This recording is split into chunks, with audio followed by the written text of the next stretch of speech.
આજ આવે છે પાદ સેવન. ભગવાનના શરણ કમળોનું ધ્યાન ધરવું જોઈએ. તેઓ વ્રજ, અંકુશ, ધજા અને કમળના માંગલ્યપૂર્ણ ચિહ્નોથી યુક્ત છે તથા તેઓ પોતાના ઉપસેલા લાલ લાલ શોભાપૂર્ણ નખચંદ્ર મંડળની ચંદ્રિકાથી ધ્યાન ધરનારાઓના હૃદયના અજ્ઞાનરૂપી ઘોર અંધકારને દૂર કરી દે છે. તેમના ચરણોનું પ્રક્ષાલન કરવાથી નદી શ્રેષ્ઠ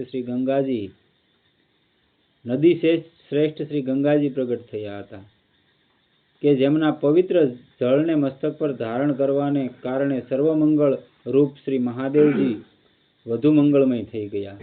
તેઓ પોતાનું ધ્યાન ધરનારાઓના પાપરૂપી પર્વતો પર છોડાયેલા ઇન્દ્રના વજ્ર જેવા છે.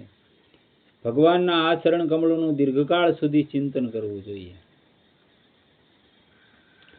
શ્રી ભગવાનના દિવ્ય મંગલમય સ્વરૂપની ધાતુ વગેરેની મૂર્તિ, ચિત્રપટ અથવા માનસ મૂર્તિના મનોહર ચરણોનું શ્રદ્ધાપૂર્વક દર્શન, ચિંતન, પૂજન અને સેવન કરતા કરતા ભગવત પ્રેમમાં તન્મય થઈ જવું જ પાદ સેવન કહેવાય છે. વારંવાર અતૃપ્ત નયનોથી ભગવાનના ચરણારવિંદનું દર્શન કરવું, હાથથી ભગવત શરણોનું પૂજન અને સેવન કરવું તથા શરણોદક લેવું, મનથી ભગવત શરણોનું ચિંતન, પૂજન, સેવન કરવું, ભગવાનની શરણ પાદુકાઓનું હાથથી પૂજન અને મનથી ચિંતન, સેવન તથા પૂજન કરવું, ભગવાનની શરણ રજને મનથી મસ્તક પર ધારણ કરવી, હૃદયે સાંપવી, ભગવાનના ચરણોનો સ્પર્શ પામેલા સંયાસન વગેરે તીર્થથી વધીને માનીને એમનો સમાદર કરવો, અયોધ્યા, ચિત્રકૂટજી, વૃંદાવન, મથુરા વગેરે સ્થાનોને જ્યાં જ્યાં ભગવાનનો અવતાર કે પ્રાગટ્ય થયું છે કે જ્યાં જ્યાં ભગવાનના શરણો રહ્યા છે તે પરમ તીર્થ માનીને ત્યાંની ધૂળને ભગવાનની શરણરજ માનીને મસ્તકે ધારણ કરવી. આને કહેવાય પાદ સેવન, ભગવાનના શરણ કમળોની પૂજા. આ એક પ્રકારની ભક્તિ છે. મતલબ જે વસ્તુ ભગવાનનો શરણ સ્પર્શ પામી છે એ વસ્તુનો હૃદયથી આદર કરવો. વૃંદાવનમાં આપણે જઈએ તો વૃંદાવનમાં આજ રમણ રહેતી ને એવું બધું ઘણું બધું છે કે ત્યાં માણસો આળોટતા હોય. કેમ કે ભાઈ અહીંયા ભગવાનના શરણ પડેલા છે. પછી અયોધ્યામાં એટલું બધું ઓલું ન હોય, પણ ચિત્રકૂટમાં તમે જાઓ તો ત્યાં લાખો માઇતમાં ચિત્રકૂટના જંગલમાં, કેમ કે ત્યાં ભગવાન 14 વર્ષ ત્યાં 11 વર્ષ ત્યાં રહેલા છે ચિત્રકૂટની અંદર, એટલે એની શરણ હૃદયમાં પડેલી હોય. એને મસ્તકે ધારણ કરવી તથા શ્રી ગંગાજીના જળને ભગવાનનું શરણોદક સમજીને પ્રણામ, પૂજન, સ્નાન, પાન વગેરે દ્વારા એનું સેવન કરવું. આપણે તો અમુક પ્રણાલીને આપણને ખબર ન હોય, નહીતર શાલિગ્રામ ભગવાન હોય કે નહીં એને રોજ અભિષેક કરવાનો હોય જળથી, શંખ દ્વારા અભિષેક કરીને પછી એનું જે પાણી હોય એની શરણામૃત કહેવાય. એમાં તુલસી પત્રને પધરાવીને પછી આખા પરિવારને શરણામૃત આપે છે. વૈષ્ણવો હોય ને એની આવી પ્રણાલી હોય જીવનની, અને આ જ તે શ્રેષ્ઠ કહેવાય. એમ પાદ સેવન ભક્તિના જ વિભિન્ન પ્રકાર છે. મમતા, અહંકાર અને અભિમાન વગેરેનો નાશ થઈને પ્રભુના શરણોમાં અનન્ય પ્રેમની પ્રાપ્તિ થવાના ઉદ્દેશ્યથી પાદ સેવન ભક્તિ કરવામાં આવે છે. ભગવાનના અનન્ય ભક્તોનો સંગ કરવાથી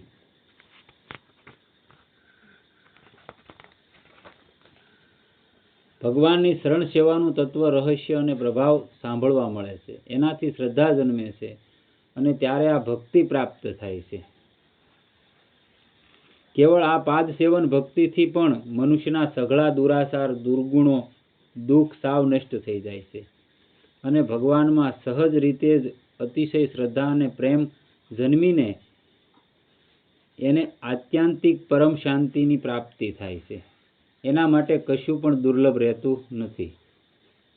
આ 9 પ્રકારની ભક્તિ કીધેલી છે. 9માંથી ગમે એ માણસમાં એક આવી ગઈ તો એનું નિશ્ચિત કલ્યાણ થઈ જાય. એમાંની આ પાદ સેવન ભક્તિ એવી છે કે એક ઈ તમારામાં ઉતરી ગઈ, તમે એ કરતા હોય તોય તમારું કલ્યાણ નિશ્ચિત થઈ જાય. શાસ્ત્ર અને મહાત્માઓએ પાદ સેવન ભક્તિનો મોટો મહિમા ગાયો છે. શ્રી શંકરાચાર્ય કહે છે, ભગવાનના ચરણ કમળ રૂપી નૌકા જ સંસાર સાગરથી પાર ઉતારનારી છે. આવું શંકરાચાર્ય ભગવાન પણ કહે છે. શિષ્ય પ્રશ્ન કરે છે, હે કૃપાળુ ગુરુદેવ, આપ કૃપા કરીને એ જણાવો કે આ અપાર સંસાર રૂપી સમુદ્રમાં ડૂબી રહેલા એવા મારા માટે આશરો શેનો છે? તો ગુરુ જવાબ આપે છે, ભગવાન વિશ્વેશ્વરના ચરણ કમળ રૂપી જહાજ એકમાત્ર આશરો છે. ભગવાનના શરણોદકનું પાન કરવાથી અને એને મસ્તકે ધારણ કરવાથી. શરણોદક એટલે શરણામૃત. એટલે અહીં કહે છે ભગવાનના શરણોદકનું પાન કરવાથી એને મસ્તકે ધારણ કરવાથી પણ કલ્યાણ થાય છે. ભગવાન શ્રી રામચંદ્રજીનું શરણામૃત પીને એમને નાહવાથી પેલે પાર લઈ જવાના પ્રસંગે કેવટનો મહિમા ગાતા તુલસીદાસજી કહે છે, પદ પખારી જલુ પાન કરી આપુ સહિત પરિવાર, પિતર પારું કરી પ્રભુહી પુની મુદિત ગયેવ લેવ પાર. આપણે કરતા તો બુદ્ધિશાળી કેવટ હતો, ઓલી હોડી આંકવા વાળો રામ ભગવાન થઈ ગયા એ સમયમાં, કે એને વિચાર કર્યો, નતર એને ખબર જ હતી કે ભાઈ જેના શરણની રજ અડવાથી શીલા હતી એ અહલ્યા બની ગઈ પાછી, તો મારી કઈ નાવ નારી એની બની જાય એમ નહોતી. પણ એને બે આગળ પાછળની બધી પેઢી તારવાનો વિચાર કરી લીધો કે મારે આને હું પગ પ્રક્ષાલન કરી નાખું અને હું તો શરણામૃત પીવું, મારા પૂર્વજોને પાવ, એટલે એના પૂર્વજો ગયેલા છે પિતૃઓય તો મુક્તિ મળી જાય અને આવનારી પેઢીને મુક્તિ મળી જવાની છે. નિત્ય નિરંતર પ્રભુના શરણોના દર્શન અને સેવન કરી પળે પળે કેવી રીતે આનંદિત થવું એનો આદર્શ સીતાજી છે. વનગમનના સમયે ભગવાન કહે છે, સીનું સીનું પ્રભુ પદ કમલ બિલોકી રહી હું મુદિત દિવસ જીમી કોકી.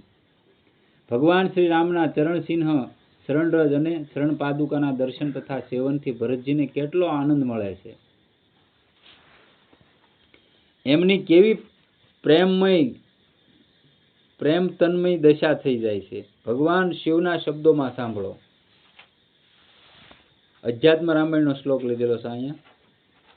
દદર્શ રામસ્ય ભોતિ મલ્લા.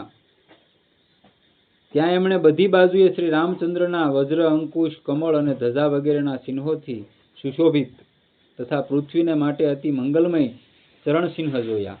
એમને જોઈને ભાઈ શત્રુઘ્નની સાથે પેલી શરણરજમાં આળોટવા માંડ્યા અને મનોમન કહેવા માંડ્યા, અહો હું પરમ ધન્ય છું કે આજે ભગવાન શ્રી રામજીના એ શરણારવિંદના ચિહ્નોથી વિભૂષિત ભૂમિને જોઈ રહ્યો છું, જેમની શરણરજને બ્રહ્માદિ દેવતા અને શ્રુતિઓ પણ સદા શોધતી રહે છે.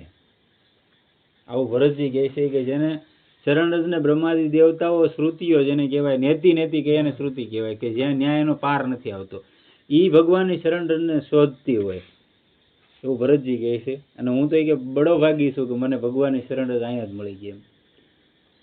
રજ શિર ધરી હિય નયનહિ લાવહી, રઘુબર મિલન સરસી સરિસ સુખ પાવહી.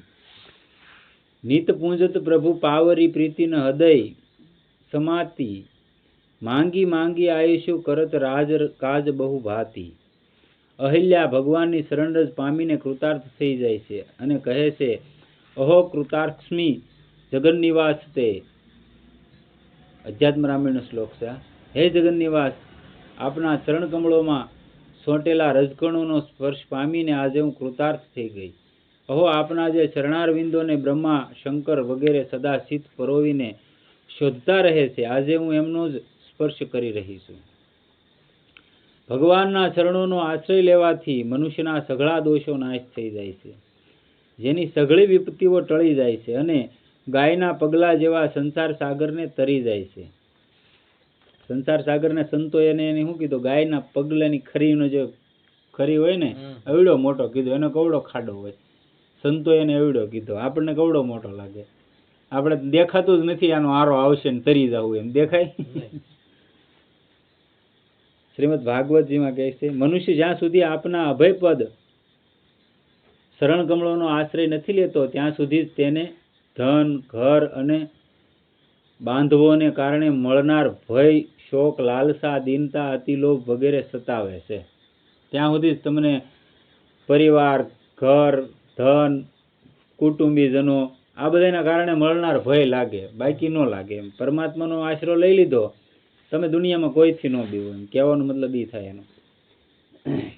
અને ત્યાં સુધી જ તેનો હું મારુંનો દુરાગ્રહ રહે છે કે જે દુઃખનું એકમાત્ર કારણ છે. જેમણે પુણ્ય કીર્તિ મુકુંદ મુરારીના પદપંકજ રૂપી નૌકાનો આશ્રય લીધો છે, કે જે સત્પુરુષોનું સર્વસ્વ છે, તેમના માટે ભવસાગર વાસડાની ખરી જેવો છે. ભગવાનના શરણોનો જેને આશરો લઈ લીધો એની માટે ગાયની ખરી જ ઓળો છે. વાસડાની, ગાયની નહીં, વાસડો નાનો હોય ને ઓળો છે ભવસાગર તરવો.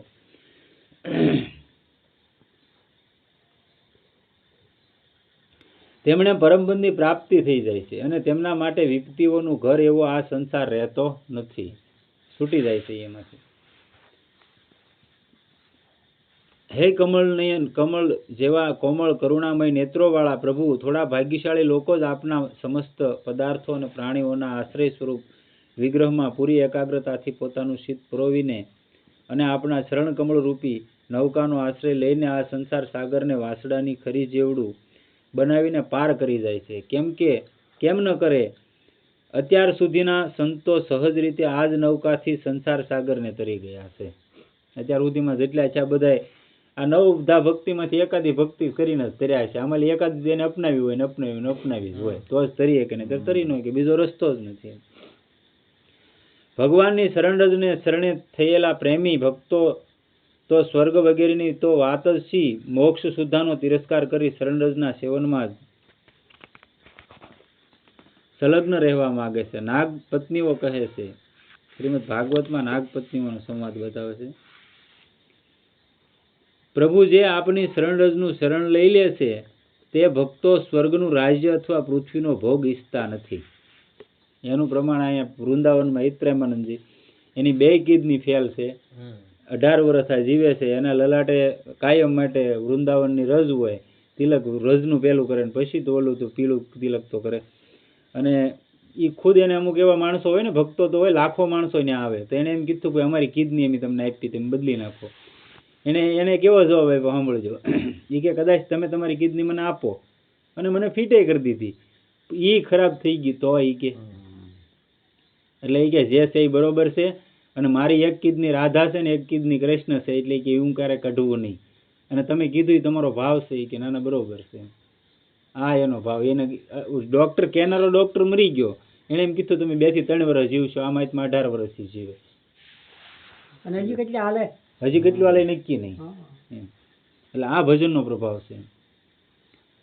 અને ન તેઓ રસાતળનું રાજ્ય ઈચ્છે છે, ન બ્રહ્માજીનું પદ. તેમને અણીમાદી યોગ સિદ્ધિઓની પણ ઈચ્છા નથી. આ બધી સિદ્ધિઓ છે અણીમાદી, એવી સિદ્ધિઓ છે કે માણસ દુનિયામાં પૂંજાઈ શકે, આકાશમાં ઉડી શકે, આવી સિદ્ધિઓ આવે અણીમાદી સિદ્ધિ. પણ આ જે ભગવાનના શરણોનું સેવન જેને કરેલું છે, શરણરજ મસ્તકે ધારણ કરેલું છે, એ આ સિદ્ધિઓમાં પડતા નથી. ભગવાન સિવાય બીજે ક્યાંય જતા નથી. ત્યાં સુધી કે તેઓ જન્મ મૃત્યુથી છોડાવનારા કેવલ્ય મોક્ષની પણ ઈચ્છા રાખતા નથી. એ એવું જીવે કે ભગવાન હજી કદાચ અહીંયા પાછો અવતાર આપે અને પાછું અહીંયા કઈ પૃથ્વી માથે વ્યવસ્થાના ભાગરૂપે આવવું પડે તો હજી પાછી આની આ ભક્તિ કરવી ને અહીંયા આવીને પાછું એનું કરવું, આવું એના જીવન હોય. એ મોક્ષ નથી માગતા એમ. ભગવાનની કેવળ પાદ સેવનથી જ ભગવાનનો અનન્ય પ્રેમ પામનારા અનેક ભક્તોનું શાસ્ત્રોમાં વર્ણન આવે છે. માટે ભગવાનના પવિત્ર શરણોમાં શ્રદ્ધાપૂર્વક મન પ્રોવીને એમનું નિત્ય સેવન કરવું જોઈએ.